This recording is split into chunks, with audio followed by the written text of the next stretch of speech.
Swayam Prabha. Digital India. Educated India.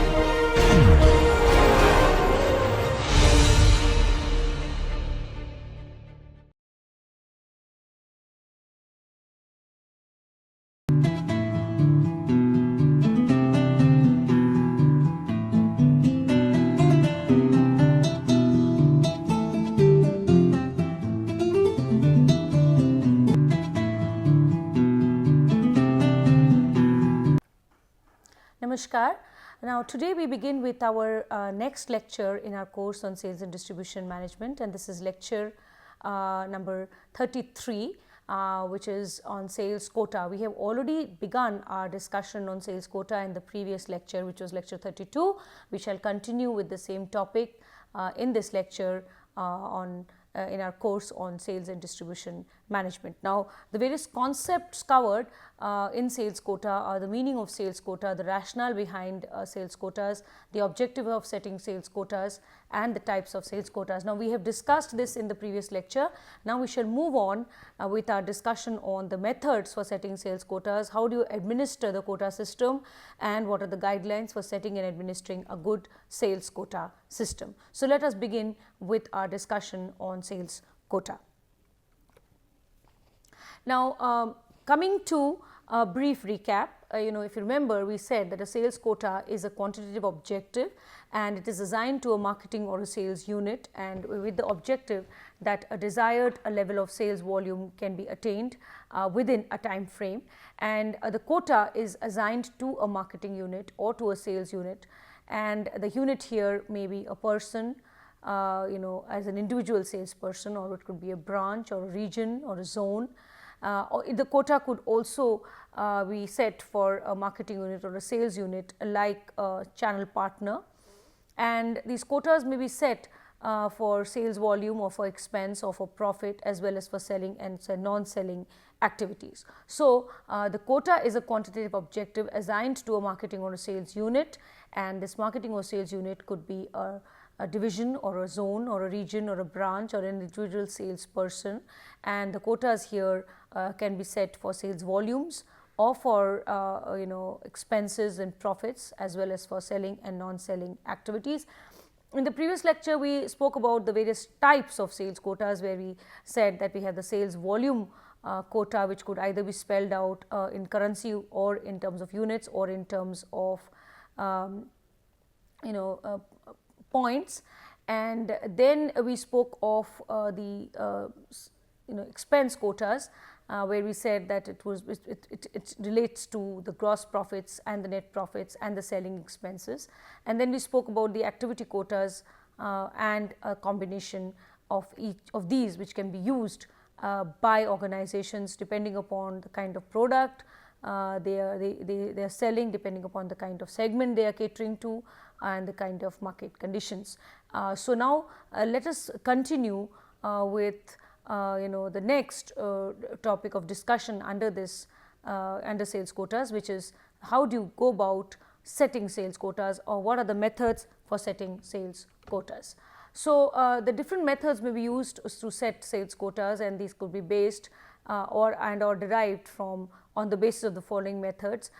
They could be based on the territorial sales potential, or the total market estimates, or the past sales experience, executive judgment, salesperson's estimates, or the compensation plan. Now, most companies use more than one of these so that realistic quotas can be set, and so there are different methods for setting sales quotas. We have the territorial sales potential method, the total market estimates method, the past sales experience method, the executive judgment method, the salesperson's estimates method, and the compensation plan method. And I repeat, in most cases companies use more than one of these so that realistic quotas can be set for the different marketing and sales units, be it the salesperson or the branch or the region or the zone or the national territory.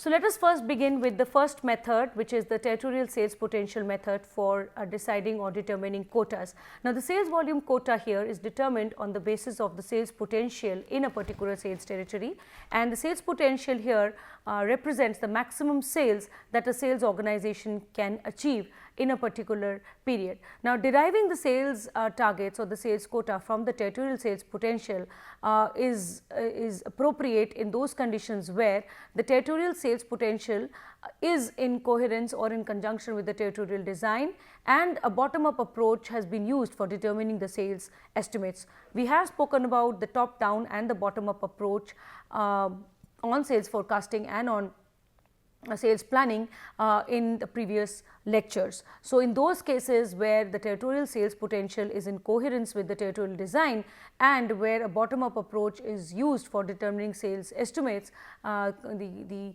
sales managers can use territorial sales potentials as an appropriate method for determining the sales targets or the sales quotas.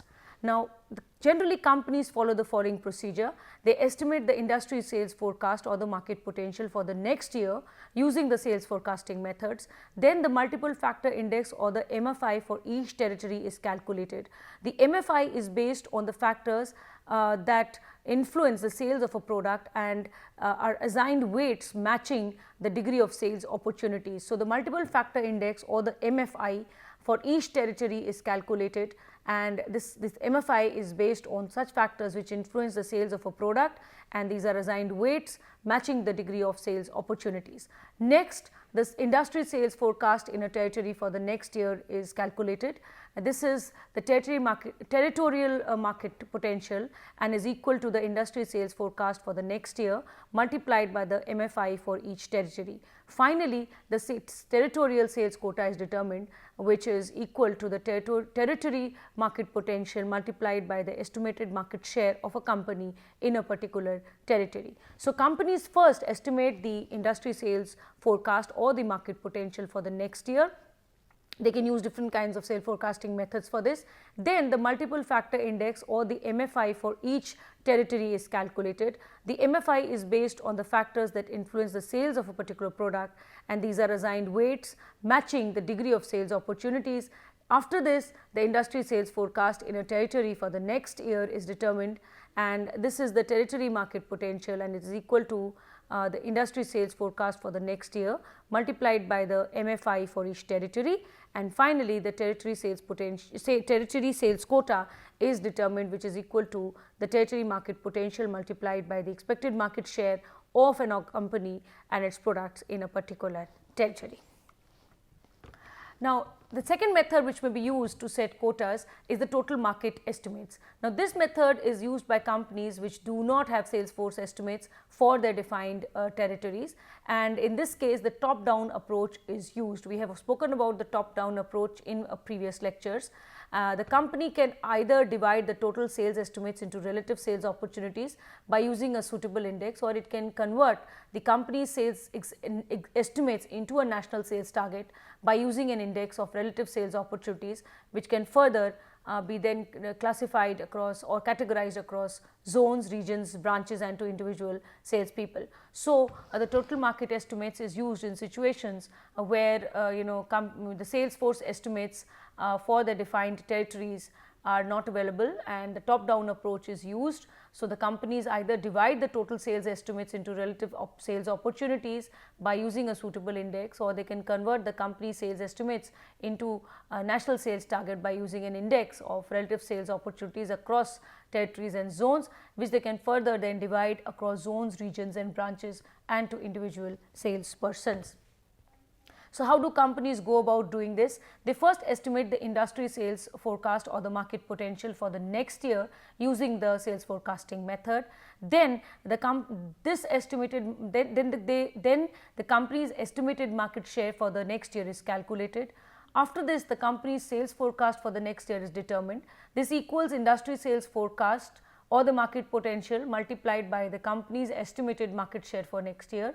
Following this, the percentage share out of the total company sales in the previous year for each territory is calculated. So, this helps arrive at the territory sales quota, where this equals the company's next year sales forecast multiplied by the percentage share out of the total company sales in the previous year for each territory. So, the companies, they start with estimating the industry sales forecast for the next year, and then the company's estimated market share for the next year is calculated.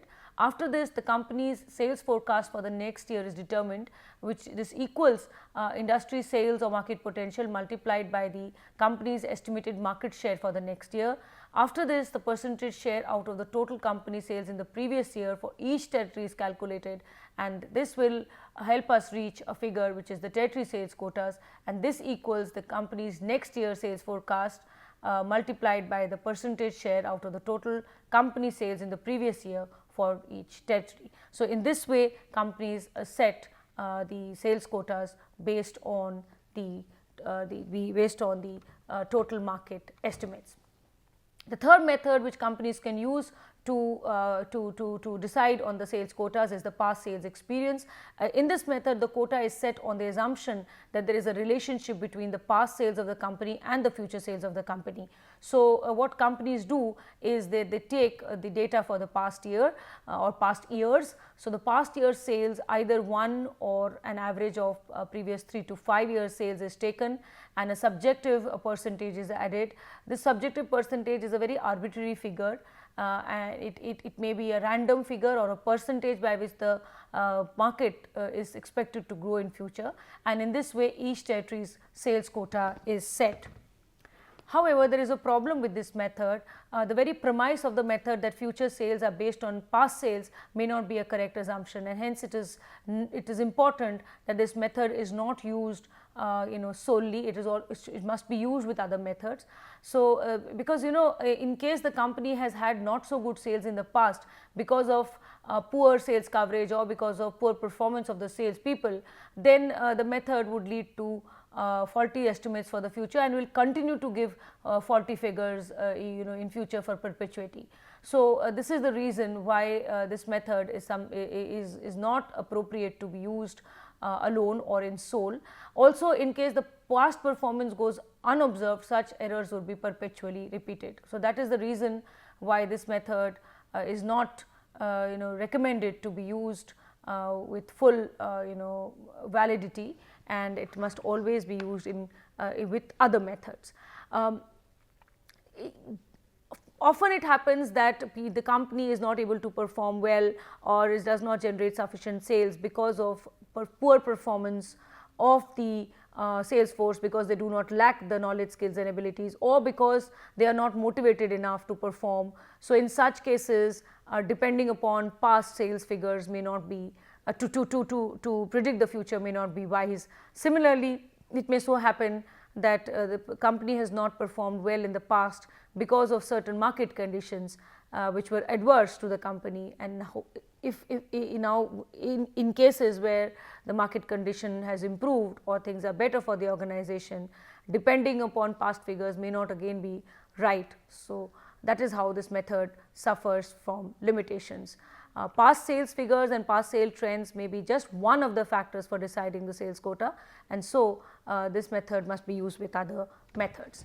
The executive judgment method is a method which bases the sales quota on executive judgment. The decision to base sales targets on the basis of executive judgment is right and warranted only and only when the company is new, or it is launching new products, or it is entering into new territories and markets, and when not much information is available. For example, there is not much information available about the market potential or the territorial sales potential. Now, it is very crucial that executives who make estimates and provide judgments are involved in the process, and they have enough experience to make these sound judgments. Very, very important that people who are making these estimates have the necessary knowledge, skills and abilities, they have the experience, they have served in similar territories, they have sold similar products, and they have enough experience to make sound judgments. The method again should not be used in sole and should be used with other methods. Then we have the salesperson's estimates method. Now, sometimes companies may give the entire responsibility of determining the sales targets to the salespeople themselves. Now, the reason behind this is that because the salespeople are close to the territories, they are working in the territories, they know the realities, they know the true picture, they are aware of the market conditions in those territories, and so they would be they are expected to set realistic targets. Also, the management feels that by asking the salespeople to set their own targets, there would be lesser complaints from the sales staff with respect to difficult targets having been set or unrealistic targets having been set, because it is the sales staff themselves who have been responsible in the target setting or in the goal setting. Also, because these people have been involved in the target setting or the goal setting, they would themselves be more motivated towards attaining these goals or these sales targets. However, the limitation with this method is that there is always a possibility that salespeople may set quotas which are either too high or too low, and they may deliberately set small targets which can be achieved easily, and so that they can pronounce themselves as big achievers, or they may set targets which are too high, sorry, they are too high and unrealistic, or it may so happen just because they want to earn more commissions, or it may so happen that they set targets which are unrealistic and very hard to achieve, so that they can project to the management team that they have been putting in efforts. Everybody, all of them have been putting in efforts, but they are not able to achieve them. They may also set targets which are very low and small, so that they can easily attain them and then sit down and relax. So, this is the limitation with this particular method, and so to deal with this problem, most sales managers discuss with their salespeople, they take their inputs, they take their suggestions, but the final decision with respect to the sales quota or the target is actually decided by the sales managers themselves. The next method is the salesperson's compensation plan method. Now, companies may also decide to base the sales targets on the basis of the compensation that the management feels that the salespersons must be offered. Companies keep in mind issues of internal and external equity when they design their compensation packages and their incentive and reward schemes. Internal equity is when people performing similar jobs in the organization are rewarded equitably. External equity is when people working on similar jobs in all companies in a particular industry are paid similarly. Now, most companies practice this principle of internal and external equity, and they keep in mind the kind of incentives that they must give to their salespersons to keep them motivated at their workplace.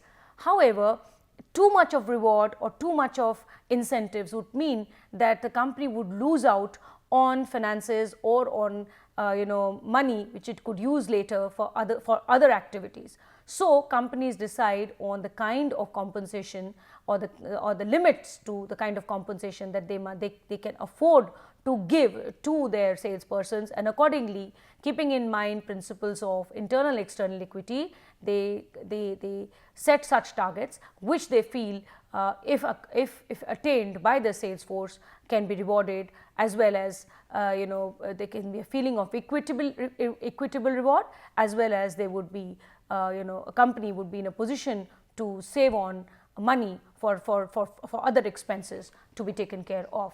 So, in this case, no past estimates or territorial estimates are used, no judgments are made. Compensation is purely used as a measure for determining targets.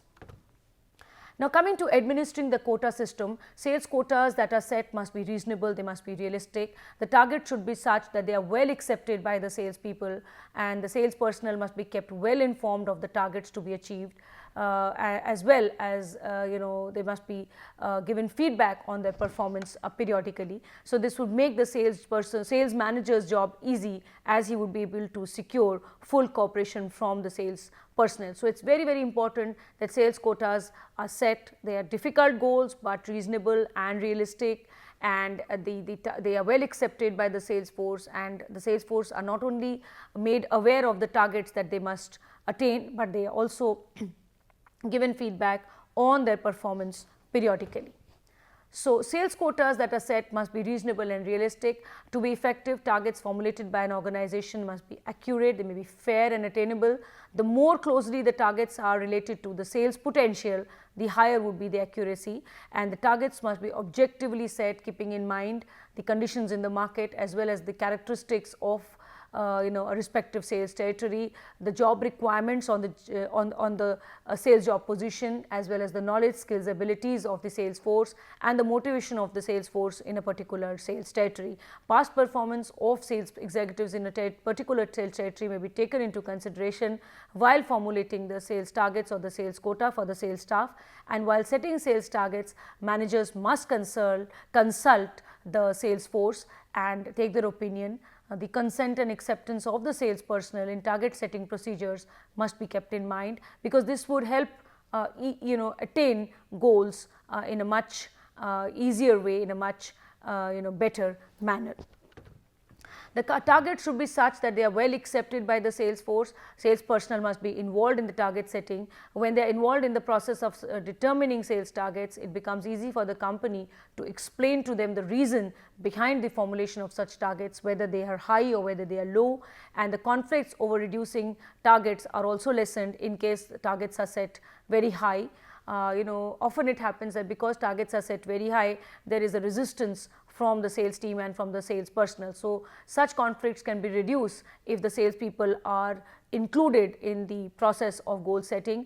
Also, when sales persons are involved in target setting, management can be assured that the targets would be accepted and attained, because the sales staff themselves have been a part of the goal setting. However, it is advisable for companies not to entrust the whole target setting process to the sales team. Their participation should be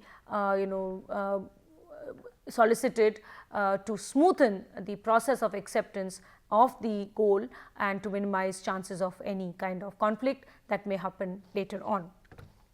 Sales people must be well informed of the targets to be achieved as well as their performance periodically. They must be kept informed about the activities that they must perform and their periodic performance. This would help the sales staff realize as to whether they are performing well and or where they are lacking, and they would and then the sales managers would be able to take appropriate measures for improving the performance of their staff with respect to achievement of the targets. There must be a provision for continuous and close managerial supervision and control as well as mentoring and guidance. For achievement of targets, it is important that the performance of salespersons is regularly monitored by their supervisors or by their superiors, and this can be facilitated by charting their performance on a periodic basis, whether it is weekly or fortnightly or monthly. And often it happens that because of adverse market conditions, salespeople are not able to attain targets, or because targets are too high, salespersons are not able to attain the targets. So, in such cases, salespeople often need advice and encouragement from their superiors, and so it is very important that salespeople are provided with such with advice and encouragement from their superiors for achieving their targets on time, and they must be provided with all kind of help and support which they need, so that they can perform well in their respective territories. Now, coming to the guidelines for setting and administering a good sales quota system. Now, setting a sales quota is a difficult exercise. It must be done very, very carefully, and executives who are given this responsibility of setting targets must possess the knowledge, skills, abilities. They must have the desired, they must have experience in this activity, and they must handle the task with great clarity and precision. The quota system must be such which is simple to understand, easy to implement, easy to monitor, and objectivity must be exercised while fixing quotas.